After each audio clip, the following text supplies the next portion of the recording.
Levantaba la Copa Argentina, el Mundial, estaban fabricando los F-16, así que pasó un tiempito. Pasó un tiempito. Bueno, estamos acá con Gustavo, ya directamente. Vamos a ponernos serios. Bienvenido, Gustavo nos está mirando serio, así que... Bienvenido. Bienvenido, gracias Gustavo. a ustedes por la invitación. Vamos a aprender hoy. Sí, vamos a escuchar, seguramente algunas cosas Gustavo tiene para decir.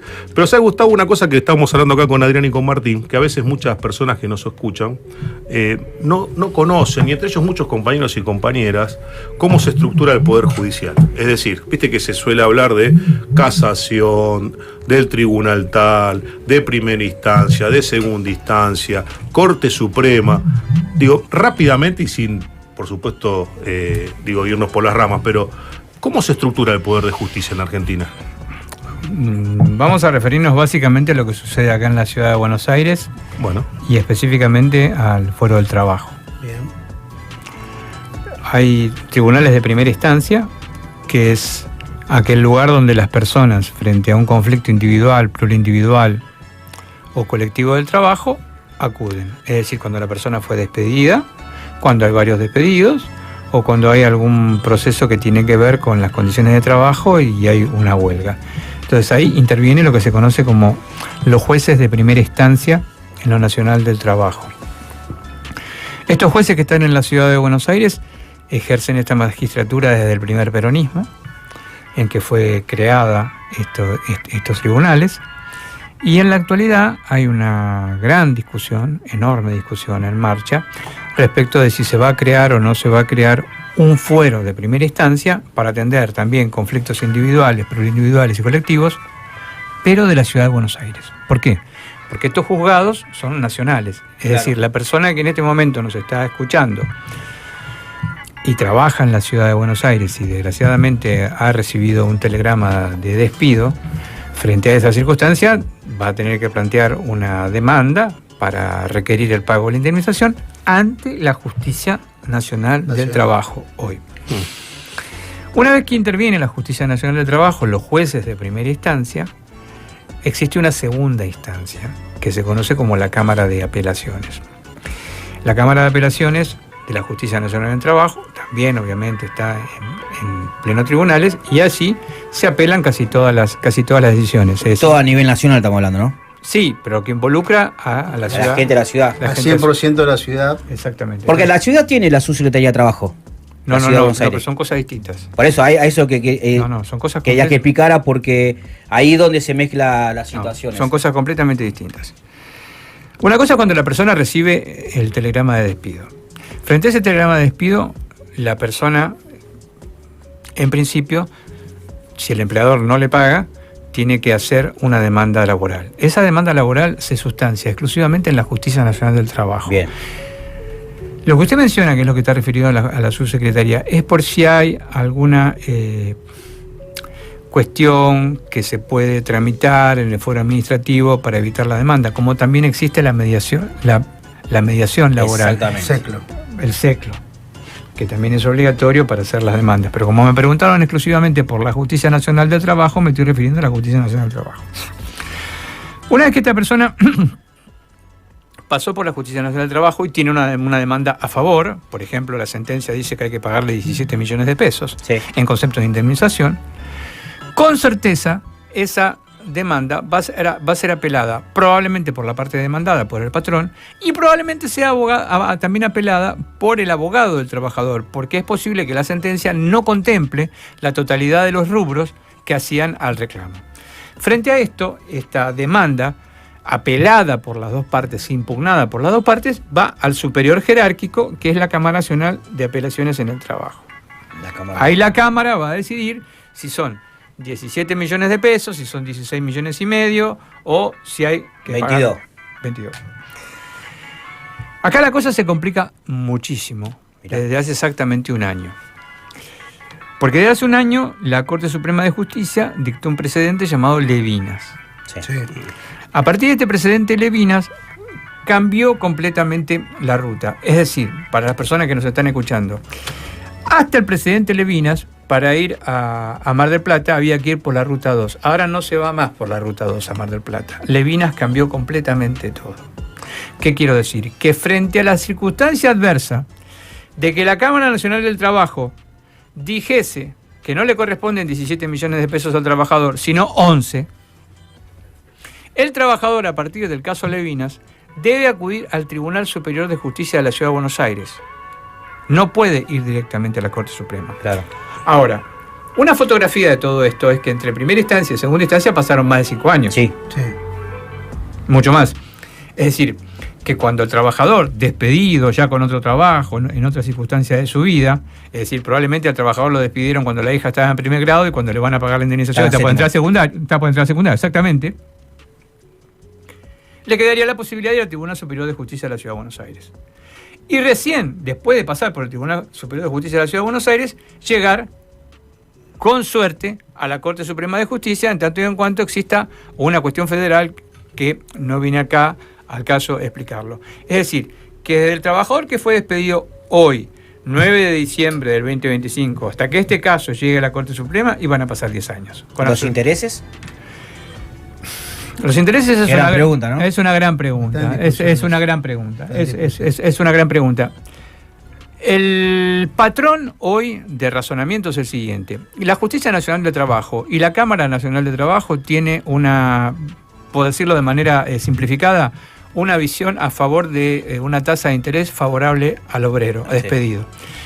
Esto está cambiando por indicación del Tribunal Superior de Justicia de la Ciudad de Buenos Aires y es probable que con la nueva reforma laboral esto cambie definitivamente. Creo que más o menos este es el panorama. Yo durante muchísimos años... Vámonos, ¿qué, Gustavo? Quita derechos. Yo durante muchísimos años, entre 1984 y 2001, fui abogado de trabajadores despedidos, de lugares en conflictos individuales y en conflictos colectivos, sí, durante muchísimos años, inclusive en la feria, sí, muchísimos años. Y acá se enfrentaba a una circunstancia que es la siguiente, es decir, si vos tenés un juicio por un cobro de pesos, vos podés esperar todo el tiempo que quieras. Claro. El problema es que la indemnización tiene una franca naturaleza indemnizatoria y el compañero despedido no puede esperar 4 o 5 años. Entonces muchas veces... te vienen a pedir, vos estás en el estudio, te vienen a pedir y planteas, te dicen, mire doctor, no aguanto más, porque viene y dice, claro, viene por ejemplo dentro de 3 años y le dice, no, mire, está en la cámara, ¿y cuándo puede salir? Otros 2 años más, te dice, mire, yo no aguanto más. Y ahí se abre una circunstancia, vamos a seguir con el mismo ejemplo de los 17 millones de pesos. Vos reclamaste, la sentencia, el juez te va a dar 17, pero cuando vos reclamaste 20. Entonces el compañero cuando te viene a ver, a los 3 años... 50% menos. Claro, exactamente. Y vos le preguntás, ¿y cómo? Y bueno, me dice, llámelo al abogado a la otra parte y yo por 6, 7 millones arreglo. Y sí, después termina en un 30, 35, 40%. En cuotas. Y sí. O sea, nunca es triste la verdad. No, lo que no tiene... Es desesperación más que nada. Sí, para mí, yo estoy muy orgulloso y honrado de haber trabajado durante tantos años en el fuero de trabajo, haciéndome cargo del derecho de trabajar de compañeros y de compañeras y de haberlos acompañado en todo tipo, en todo. Yo fui abogado de la Federación Gráfica Bonaerense, en ese entonces liderada por Raimundo Ongaro. Un gran sindicato. Sí. Uno de los grandes, un gran sindicato y uno de los grandes dirigentes del movimiento obrero argentino. Yo creo que el lema del sindicato lo era y sigue siendo que es preferible y determinante honra sin sindicatos que sindicatos sin honra. Yo voy a contar algo ahí, una vuelta a Gustavo, lo llevamos con Martín, lo llevamos al sindicato de empleado de comercio, se presentó con el subsecretario, ¿no? Carlos Pérez. Mi compañero Carlos Pérez, estaba también el abogado del sindicato, que es el hijo de Emiliano Pérez, y Gustavo se emocionó mucho porque hacía rato que no entraba, nos comentó él, y se acordó de todas estas cosas cuando defendía a los trabajadores. Es verdad. Ah, vos estabas ese día. Sí. Perdón, no te nombre. No hay problema, pero igual estaba pensando en una pregunta para Gustavo en relación a esto, que bueno, viste que estamos en una fecha muy particular, ¿no? Una fecha, un día, mejor dicho, donde, bueno, ya hubo trascendidos de lo que el gobierno le propone al mundo del trabajo. No sé si vos tenés algún tipo de dato más preciso o no, Gustavo, pero digo, por lo que trascendió, simplemente por eso, nos gustaría escuchar una reflexión al respecto. Sí, ya que estamos sí, en el tema. Quería hacer una precisión con lo que acabamos de decir. Sí. Durante 16 años solamente defendí obreros y trabajadores. Sí. Porque durante muchísimo tiempo, antes de recibirme, yo le había hecho una promesa a mi papá. Mi papá había sido dirigente sindical socialista toda la vida. Es uno de los fundadores del gremio APUA, Trabajadores No Docentes, sí, de la UBA, que yo no iba nunca a defender patrones, así que ahora voy a cumplir la... Ah, mirá vos, ahora el 12. Yo me recibí en diciembre del 83, así que el 12 de diciembre, así que ahora dentro de pocos días voy a cumplir 42 años como abogado y nunca defendí una patronal. Cumpliendo la promesa. No digo que esté mal, cumpliendo la promesa con mi viejo. ¿Qué se puede decir de la reforma? Todavía no se conoció el detalle normativo. Exacto. Pero sí se puede hacer una oración, una sentencia. Todo en perjuicio del trabajador. Sí. O sea, no hay una a favor de la persona que va a trabajar. Son todas condiciones a favor del empleador, de la parte más fuerte del contrato. Acá hay una conversación en paralelo que es la siguiente. La ley de contrato de trabajo cumplió 51 años. Sí. Y como todos los estados de cosas en el mundo, pasan los años y hay que mejorarlas, excepto con la edad de las personas, porque eso no lo podemos mejorar, pero los instrumentos que tienen los seres humanos, todos los instrumentos que están al alcance del humano, se pueden mejorar. Y hay una discusión para abrir, es decir, qué aspectos de la ley de contrato de trabajo, sancionada en 1974, se pueden corregir, y qué aspectos no se deberían quitar. No se deben quitar. Nosotros tuvimos una experiencia anómala, penosa y sepulturera en la década del 90, cuando Carlos Menem aniquiló prácticamente gran parte de los derechos laborales. Cuando decimos gran parte de los derechos laborales es lo que tiene que ver con el contrato de trabajo de la persona que nos está escuchando, menos derechos. Inclusive con la cuestión de las enfermedades y los accidentes, aniquiló el sistema de reparación integral del trabajador.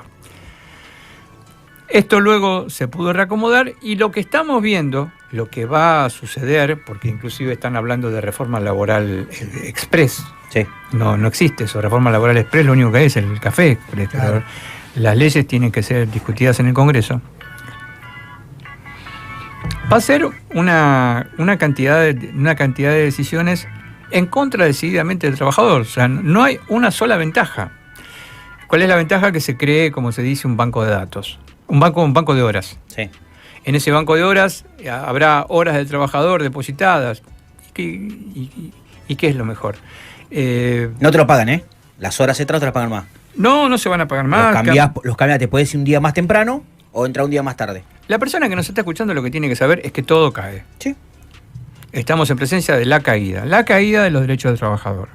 Esto forma parte de una decisión que ha asumido una mayoría de la ciudadanía argentina de apoyar un determinado proyecto de país. Este determinado proyecto de país habilita la caída de los derechos de trabajadores, tanto en el empleo privado como en sus condiciones de trabajo. Es decir, concretamente, dónde va a trabajar, cuánto va a ganar, cuántas horas son las que va a trabajar y cómo se le van a pagar las indemnizaciones y los infortunios laborales. Esto es todo peor. ¿Y cómo van a ser las vacaciones? ¿En qué momento? Todo. Absolutamente todo es lo que va a cambiar. Y el sistema de cambio de la persona que nos está escuchando... O sea, a ver, vamos a hacer esto no es tirar más la onda. Esto es una descripción de lo que está sucediendo. Hay un partido, una fuerza política que ganó la elección. Sí. Dentro de la elección, no sé si lo prometió explícitamente, pero hay una promesa implícita de llevar adelante este cambio en la reforma laboral. Y esto es lo que probablemente se va a concretar. Sí, se juntaron todos, ¿eh? Porque todos los que vienen hace rato ya queriendo hacer esto, están aprovechando para hacer todas las fichas posibles para que esto... Es claramente un proyecto patronal. Sí, completamente. Ahora, la pregunta es la siguiente.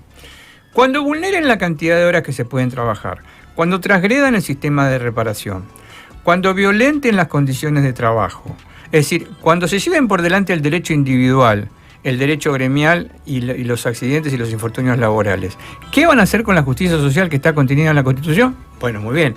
el caballito de batalla, la idea principal del presidente de la República, el actual presidente de la República, es aniquilar la justicia social, porque él lo ha declarado en reiteradas ocasiones, Sí. que él está en contra de la justicia social. Y la Se compró los aviones para hacer eso, ¿eh? Bueno, y la justicia social es un patrón que está... El estado de bienestar, digo. No. La justicia social. La justicia social, que está en la Constitución Nacional desde 1994. Es decir, si hay algo que define nuestra Constitución, es que las políticas públicas tienen que ser enderezadas al desarrollo y al progreso con justicia social. Para llevar adelante otro tipo de política, hay que cambiar la Constitución. No les estoy dando ninguna idea. Lo que quiero decir es cómo es la situación. Ahí, Gustavo, vos tenés no sé si tiene algo que ver, o creo que sí igual, pero escribiste un libro recientemente, se llama La Constitución en frente a la tempestad, o en tiempo, ¿cómo decirlo correctamente? Editorial Ediar. La Constitución ante la tempestad. La tempestad, ¿qué sería? Este estado de gobierno, este estado de situación, este choque que vos estás, digamos, denunciando ahora, al cual obviamente acompañamos, porque también sentimos lo mismo, en donde hay conflictos, en donde el gobierno avanza sobre legislación vigente, sobre derechos adquiridos, etcétera. Mirá, la acumulación de años. La decisión es muy del título, como todo título de todo libro. Vos sos editor y sabés que es una obra de una comedia tardía, bien, la última comedia que escribe Shakespeare. Escribió toda la tragedia y cuando se retira escribe una comedia con grandes trazos de tragedia, ¿no? En la parte final, el protagonista dice: ahora que se acabó la magia. Ahora que se acabó la magia. El protagonista Próspero dice: ahora que se acabó la magia. Todo había tratado de una gran tempestad, donde se habían hundido los barcos, que había náufragos. Y lo que yo planteo es ¿se acabó la magia? O sea, se acabó la Constitución. Se acabó la idea de vivir en un sistema democrático organizado a partir del derecho de la Constitución, porque nos hemos cansado durante 2 años de denunciar la cantidad de perturbaciones que ha llevado adelante el abuso de poder del actual presidente de la República. Sin embargo, no hay decisiones ni de los poderes públicos, sí hubo del Congreso, pero no hubo ninguna decisión de la Corte Suprema en contra de las perturbaciones que hizo el presidente, y tampoco la ciudadanía, porque la ciudadanía ha apoyado mayoritariamente. Recuérdenme ustedes, pero ¿cuánto sacó la Libertad Avanza en la elección de octubre? ¿Sacó? 40. No, de la elección de octubre sacó casi 14 puntos más pero en a total, nivel país. A nivel país, pero entonces, 40 y pico, 43, 44 lo vamos a buscar. Una minoría. Por eso, minoría. Yo lo que iba a decir es lo siguiente. La primera minoría. O sea, desde el 10 de diciembre del 2023 hasta octubre, en que se llevaron a cabo las elecciones, es decir, en 22 meses se concretaron una gran cantidad de perturbaciones, que siguiendo la imagen teatral que había planteado, bueno, está la magia. ¿La magia cuál es? La ficción. ¿La ficción cuál es? El derecho. Vivimos bajo un sistema de reglas abstractas que deciden que cada uno va a ir por su propia vereda sin perjudicar al otro. Concretamente y en pocas palabras, el respeto de las reglas.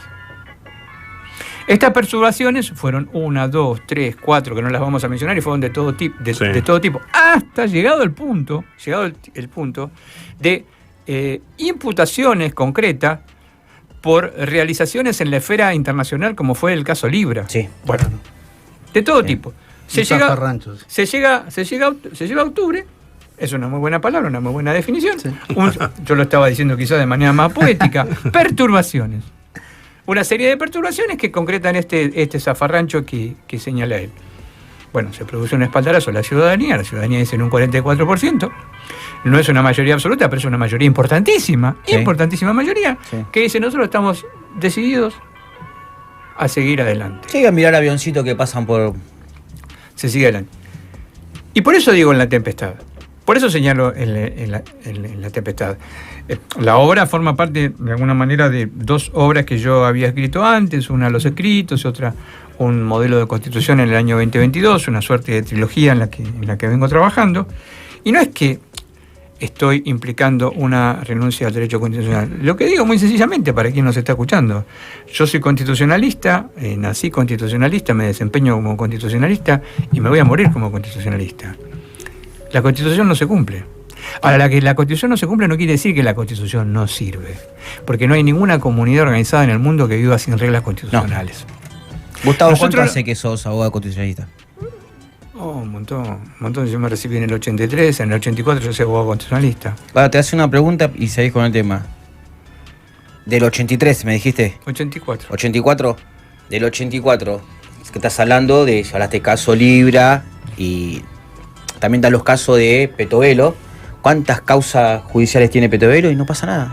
La justicia no hace nada. Entonces, cuando hablan de derechos constitucionales, solamente es para las rejas y las causas son para los peronistas, no son para cualquiera que haga como estos muchachos que están haciendo un desastre con el tema Libra, con el tema Andy, con el tema, Petovelo, y así te puedo nombrar.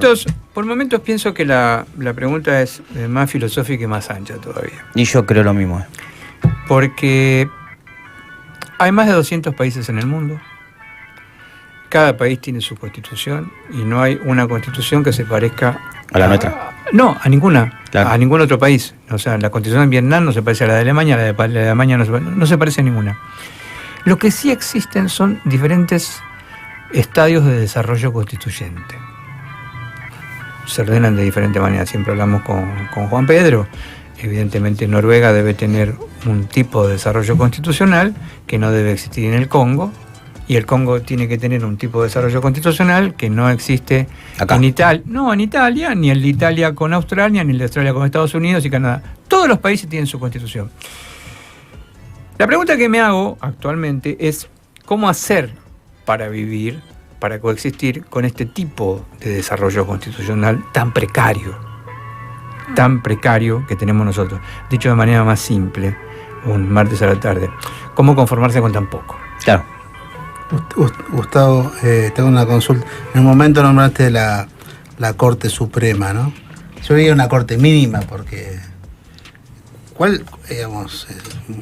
que tan pocos cortesanos estén en manos de tantas cuestiones importantes genera un meollo que no... Sí, que tenga pocos miembros. Vos decís que tiene que el Tribunal Supremo tiene... Para mí son pocos para lo que está sucediendo y tiene una mirada... fueron quedando así. Y están peleados entre ellos porque uno más o menos lee o se entera. ¿Y cuál sería nuestra propuesta o cuál sería la propuesta? ¿Serían 4, 5, 6? La pregunta tiene dos niveles. Sí. Tiene una respuesta y una repregunta. La respuesta es, si son 3, no existe ningún tribunal en el mundo que tenga 3 personas. No. Solamente la Corte Suprema de Justicia Argentina tiene 3 personas como máxima instancia. Ahora, vamos a la repregunta. ¿Por qué 3 es poco? Porque podría ser razonable 10, porque podría ser 15, 17, 21. O sea, ¿dónde está el número de la razonabilidad? No existe. Existe de la siguiente manera, como en reiteradas ocasiones, yo tuve la ocasión, en varias ocasiones, de conversarlo con Alberto Fernández, este tema, cuando Él es presidente. Sí, yo lo conversé con Alberto Fernández cuando él era presidente de la República. Nosotros conversamos varias veces con él respecto de por qué era necesario, a mi juicio, aumentar la cantidad de miembros de la Corte Suprema. Y aumentar la cantidad de jueces de la Corte Suprema no necesariamente va a mejorar la calidad de las sentencias. Lo que sí va a mejorar es la policromía, la cantidad de colores, la cantidad de representaciones, la cantidad de voces que existen en un Tribunal Supremo, inclusive para una sociedad como la Argentina, de más de 45 millones de habitantes, con tantas expresiones. Eso es lo que va a mejorar. Va a ser imposible tener en un tribunal una cantidad de miembros donde todos se sientan representados. A nadie se le ocurriría hacer una liga chiquitapia a la Corte Suprema. Claro, con 30 equipos. Claro, a nadie. Con 24. Claro. Con 24. Solamente hubo ideas.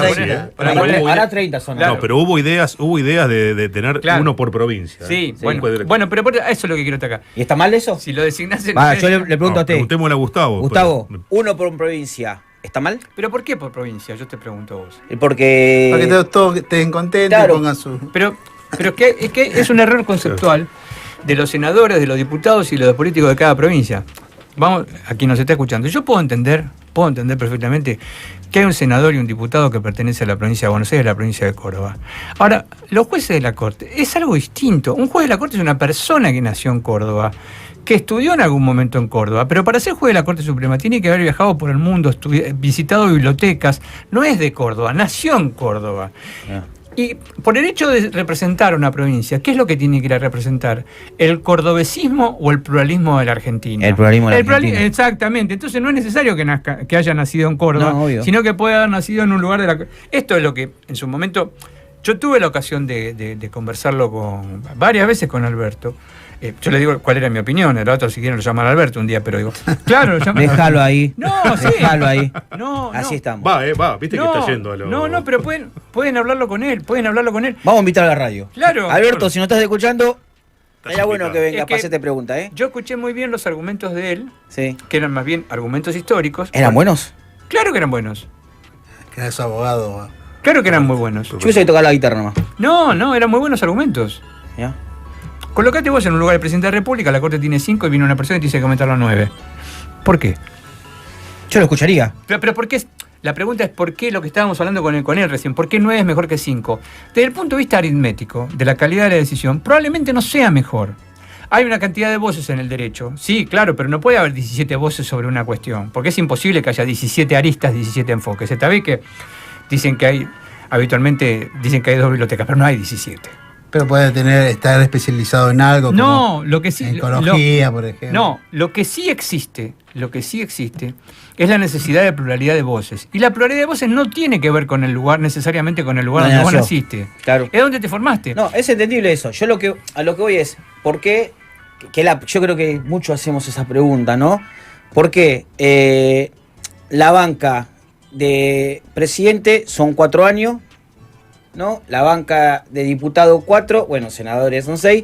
¿Por qué la Corte no es lo mismo? Y están ahí hasta que se elegir jueces. Claro. Hay una explicación. Pero es que hay diferentes modelos hay diferentes Pero modelos. está bueno que lo explique porque lo que se porque están hay diferentes escuchando. modelos en el mundo y que a mí me guste un modelo. Sí. Que a mí me simpatice un modelo. No quiere decir que a vos te simpatice. A ver, por ejemplo, a vos probablemente te gusta un auto alemán y a mí me gusta un auto chino. Es una cuestión de un auto japonés. Son cuestiones de simpatía con los modelos. A vos te gusta por ahí un celular norteamericano, son todos hechos en China, pero los modelos. A mí me gusta un modelo no vitalicio. Claro. A mí me gusta un modelo de un magistrado que vaya a la corte durante 8 o 10 años. A mí siempre me gustó eso. Porque pero es bueno eso, ¿ves? Bueno, porque creo en la renovación. Es lo que pienso yo también. Así Pero cuando era más joven, cuando yo era mucho más joven que ahora, muchísimo más joven, sí. Siempre estuve a favor de la renovación y del trasvasamiento de los conocimientos. ¿Y de los concursos? De todo, pero... O sea, todas las generaciones. Porque ahí, claro, lo que decía vos, el que nació en Córdoba, que concurse, si nació... Pero es que llegado un momento, todos vamos a tener que parar. Y tiene que venir otra generación. Sí. El secreto de la institucionalidad de una república, de una democracia, es la continuidad. Entonces, que una generación haya desarrollado las instituciones, la república y la democracia con justicia social, y la generación que viene atrás siga desarrollando eso, darle el lugar. Si vos con el modelo actual de Corte Suprema designás a un magistrado, a una magistrada a los 40 años, esa magistrada va a estar durante 35 años en la Corte Suprema. ¿Cuántas magistradas se va a perder la Argentina? Por eso a mí me atraen más los otros modelos del mundo, donde decís, no, mira, vas a la Corte Suprema. Un piso de edad. Vas hasta los 75 años o hasta los 80 años, como hacen los italianos. Fíjate lo que hacen los italianos. Los italianos designan su Corte Constitucional hasta los 80 años, pero probablemente los jueces de la Corte que designan tienen más de 60. Claro. Tan nada. O sea, esto es lo que... Y lo otro, lo que señalábamos recién, lo del cordobesismo, lo del sanjuanismo, o sea... Sí, lo de las provincias. Lo de las provincias. Sí, bueno, ahora se da la casualidad que 2 de los magistrados nacieron en la misma provincia y otro nació en la provincia de Buenos Aires, creo, pero... No creo en esto de la representación federal. Esto mismo yo se lo dije. Bueno. Yo se lo dije al presidente de la República, se lo dije a varios gobernadores y lo dije en la Cámara de Senadores en audiencia pública. O sea, y lo tengo escrito y publicado, no es una cosa. La Argentina es un país federal. La Argentina tiene que tener representación federal. Pero la representación federal no está vinculada con que el gobernador levante la mano y diga tiene que ir Juan Pedro Gallardo. No, gracias. Perdiste. Porque nació, porque es amigo mío, porque lo voy a designar. A la Corte Suprema hay que llevar a las mejores personas, sí, varones y mujeres que sean capaces de impartir justicia en los términos que dice la Constitución.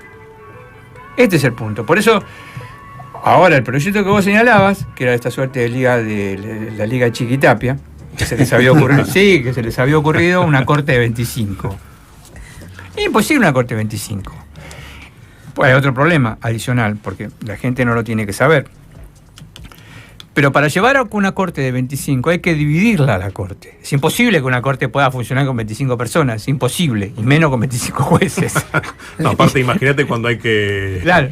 que llegar a una Yo creo cuestión. que también llama la atención. No es llamar la Pero atención. llámenlo, Alberto. Sino- No, llámenlo, que lo discutimos, este tema, Bueno. porque yo formé parte del Consejo Consultivo. Quienes están escuchando, yo formé parte del Consejo Consultivo. Y dentro del Consejo Consultivo yo le proponía a Alberto, lo hemos conversado más de una vez, Sí, como- sí, yo sí. le proponía, decía, mirá, Alberto, tenés que aumentar el pero, número de pero jueces de la faltó Corte. decisión política. No, no es que falte. Por eso que te iba a preguntar. No, digamos. sería bueno. A ver, yo lo que estoy proponiendo es reformar la Corte Suprema. Yo le dije, hay que reformar la Corte Suprema, la anatomía del funcionamiento. Él Claro. estaba de acuerdo. Sí. Él estaba de acuerdo. Anatomía y funcionamiento. Así, cómo funciona mecánicamente, eso había que hacerlo. Después el otro punto. ¿Qué cantidad de miembros? Yo en aquel momento le había dicho, mira, hay que llevarlo a 9 y hay que designar, hacer lo posible por designar 5 mujeres. En cuyo caso te quedaría una Corte Suprema de 5 mujeres con 4 varones por primera vez en la historia. 9 me parecía un número que la Argentina ya había tenido. Sí. Luego tuve otra opinión que me pareció, no es porque, me pareció que 15 quizá podía ser. O sea, para funcionar de manera plenaria al máximo es 15. Para que no se enoje nadie. No es que no se enoje nadie. Si vos tenés que sentarlo todos a la misma mesa, arriba de 15 tenés que dividirla. Claro. El problema es cuando vos dividís la Corte Suprema. Es que te vas a encontrar con que hay una opinión acá en la sala 1, otra opinión en la sala 2, otra en la sala 3 y otra en la sala 4. ¿Cómo Y- consensuás? Claro, no, que no hay consenso. No hay consenso, ya está emitida Se la opinión. vota. No, que cada sala funciona autónomamente. Claro. A mí ese modelo es el que no me gusta. Pero es una cuestión, volvemos al tema de los modelos. Es decir, Claro. a vos que te gusta el auto alemán, el auto japonés, el auto chino, el modelo.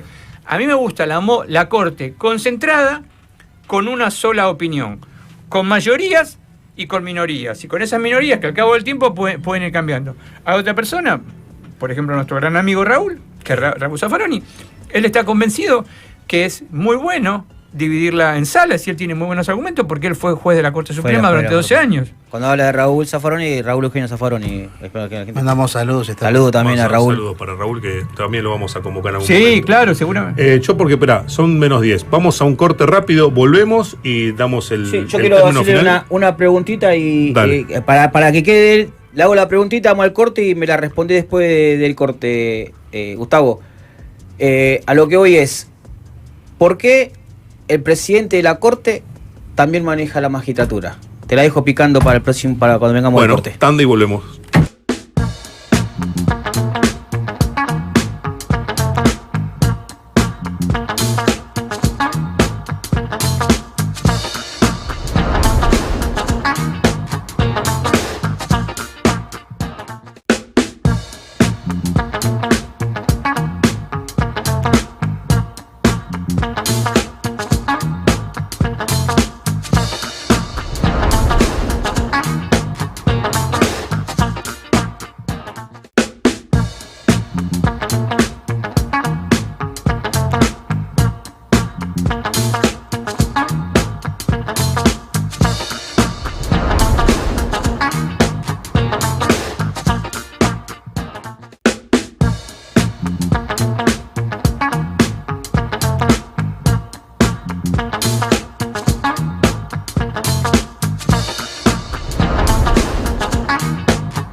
Bueno, estamos acá de vuelta. Adrián había dejado una pregunta picando. Pasó rápido el programa.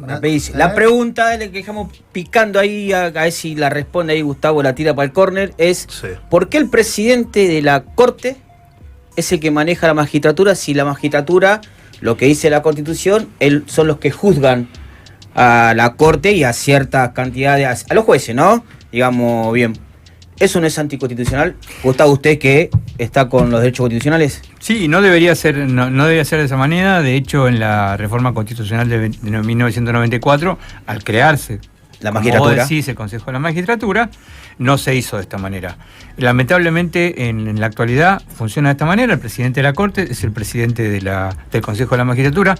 Eso es erróneo, eso es inconstitucional, y nosotros en el Consejo Consultivo para el Fortalecimiento del Poder Judicial y el Ministerio Público, en diciembre de 2020, ¿cómo pasa el tiempo? 5 años, en el informe que le entregamos al presidente de la República, le sugerimos abiertamente que el presidente de la Corte no debía ser bajo ningún caso el presidente del Consejo de la Magistratura.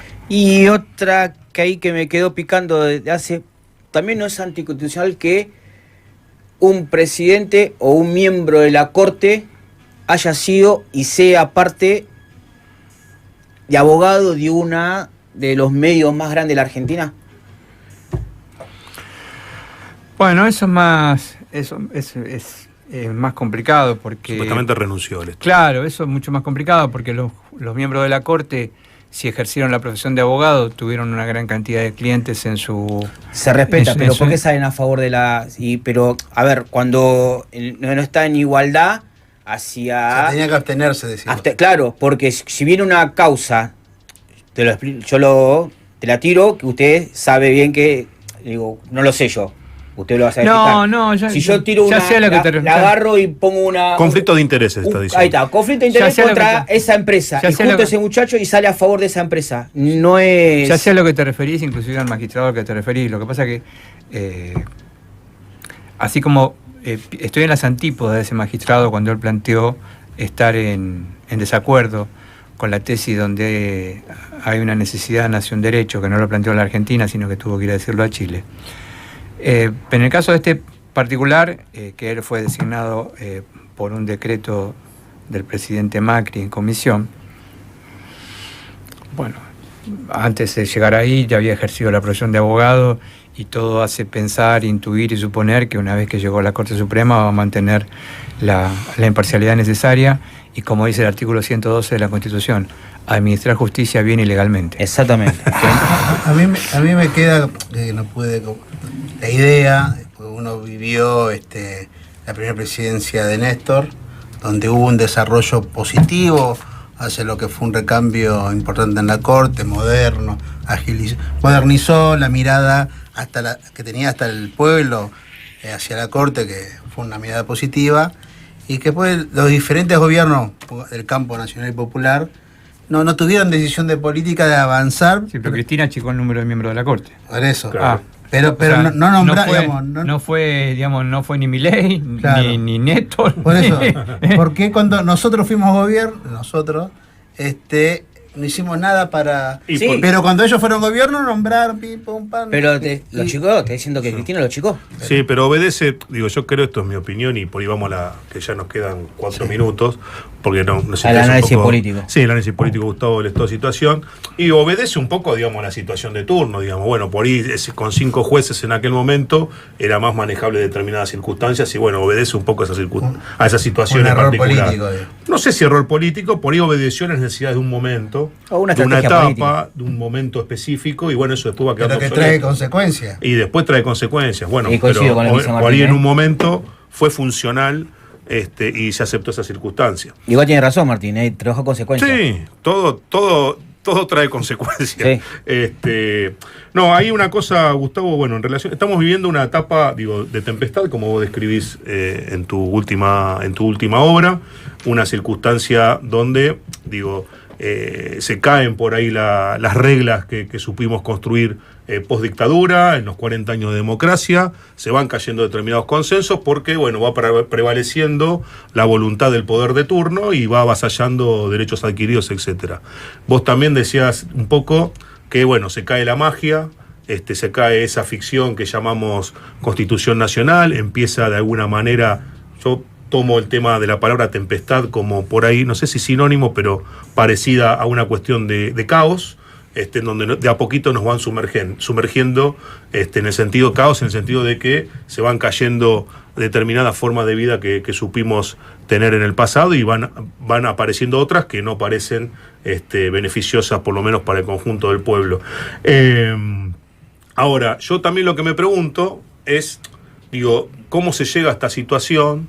Digo, y cómo, de alguna manera, esta cuestión no obedece a que también hubo fallas en este consenso que se construyó a lo largo de 40 años, en donde de alguna manera u otra no se logró solucionar las cuestiones que se habían planteado originalmente. No se logró alcanzar la justicia social, no se logró de alguna manera consolidar una soberanía nacional contundente, no se logró tener instituciones sólidas en virtud de la defensa del interés común. Entonces, nada, esa fragilidad, o por lo menos la tuvimos por ahí algunos años, en los últimos tiempos, pero esa fragilidad, esa falla del sistema, hace que por ahí proyectos de este tipo, que ya tuvieron en el pasado, vuelvan a prevalecer y vuelvan a sumergirnos en una situación que, desde mi humilde punto de vista, estamos yendo a un proceso que, si no se revierte en poco tiempo, no logramos revertirlo en poco tiempo, va a ser muy difícil encarar un camino de reversión de en función de eso, digo, ¿qué está pasando? Digo, porque está bien, vemos que dice la ciudadanía, digo, pero no hay una caída de las representaciones, no hay porque un liderazgo. Claro, falta, digamos, poder de representación de la gran mayoría, digamos, ¿no? Falta ahí, digo, no se ve fortaleza, no se ve fuerza, no se ve decisión. No sé qué reflexión vos tenés al respecto. Luces y sombras. Sí. Las luces son que la Argentina tiene un muy buen texto constitucional comparado con lo que existe en el mundo. Existen muy buenas reglas, sí. No tenemos que ir a buscar reglas, existen esas reglas. La Argentina es uno de los pocos países del mundo que tiene la historia constitucional que tiene la Argentina, es otra luz. La Argentina tiene un desarrollo constitucional importantísimo, uno de los mejores desarrollos constitucionales. Es decir, existen reglas, existen contenidos, existe historia. No es que vamos a empezar hoy a la tarde con un manual del usuario. Es decir, que desde ese punto de vista las luces, la existencia de las reglas y los contenidos de las reglas son bastante óptimos comparados con lo que es el escenario mundial de esos mismos sistemas de reglas. Mirándonos en países donde nos podemos mirar, es decir, mirándonos en países donde existen algún tipo de correlaciones o de posibilidades para compararnos. Obviamente, el sistema de reglas de Argentina yo no lo voy a poder comparar con Alemania porque nosotros nunca vamos a ser Alemania. No. Pero sí podemos compararlo, por ejemplo, con España, compararnos con Italia, compararnos con Portugal. Son sistemas... Está bien lo que tiene Argentina. El problema con estas reglas, si estamos todos de acuerdo de vivir con reglas que diseñan instituciones, es que hoy se ha instalado un nuevo sistema, un nuevo modelo, un nuevo mensaje, que es: las reglas no son tan importantes, las reglas que diseñan las instituciones no son tan importantes, es decir, básicamente hasta se podría vivir con reglas o con menos reglas y hasta se podría vivir sin instituciones. Esta es la precariedad de la que estamos hablando, porque no hay ninguna comunidad organizada en el mundo que viva sin instituciones y sin reglas. Claro. De las comunidades que nosotros estamos hablando y en las cuales nosotros nos podemos mirar.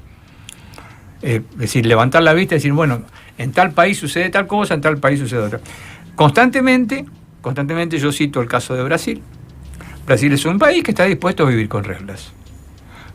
Creo que el gran crecimiento que ha tenido Brasil desde 1988 hasta ahora, que ha sido la 9ª potencia del mundo y que pronto va a ser la 8ª, es porque los brasileños tienen un sistema de reglas, tienen su constitución de 1988 y con cualquier presidente, con Fernando Henrique, con Dilma, con Lula, con cualquiera, ellos van atrás de ese sistema de reglas.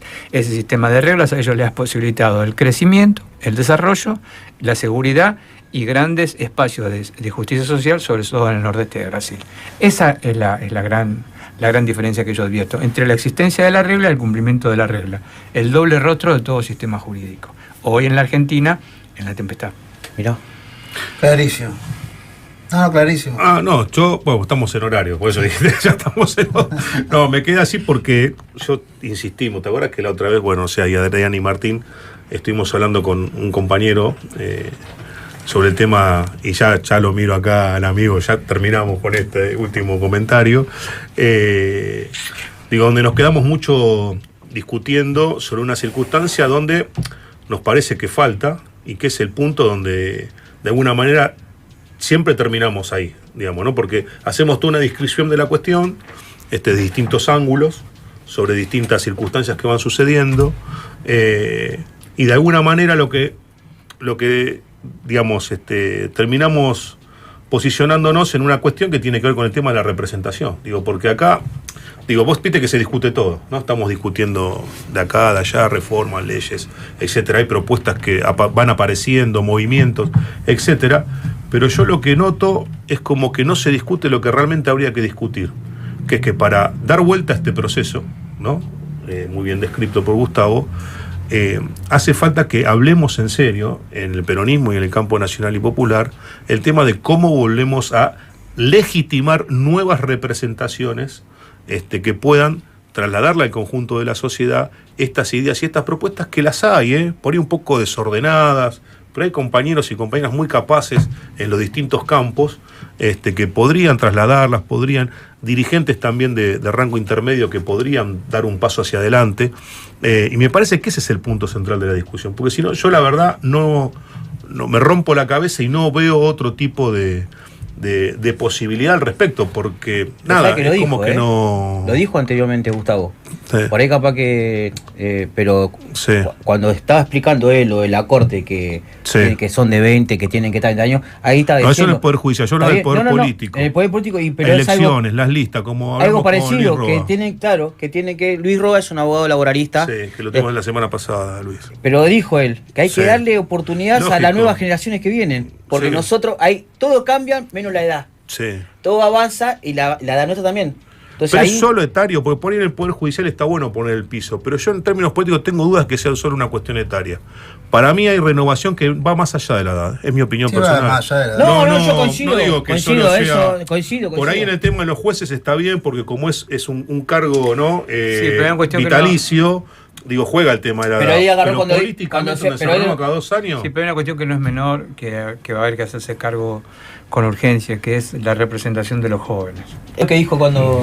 La representación de los jóvenes es un paradigma que es completamente, por lo menos para mí, que es completamente distinto. Yo lo veo en la facultad, con los jóvenes que recién se inician en la carrera, y eso es, quieren otro día lo podemos ver, pero que tienen 21, 22, 23 años y quieren que todo quede resuelto ya. Sí. Claro, hay otro tema. Hay la instantaneidad de la representación. Es que lo dijo Luis Roa. Luis Roa, ¿qué dijo? Esos jóvenes no saben lo que es un aguinaldo, esos jóvenes no saben lo que es vacaciones pagas, esos jóvenes... Y ahí está el problema.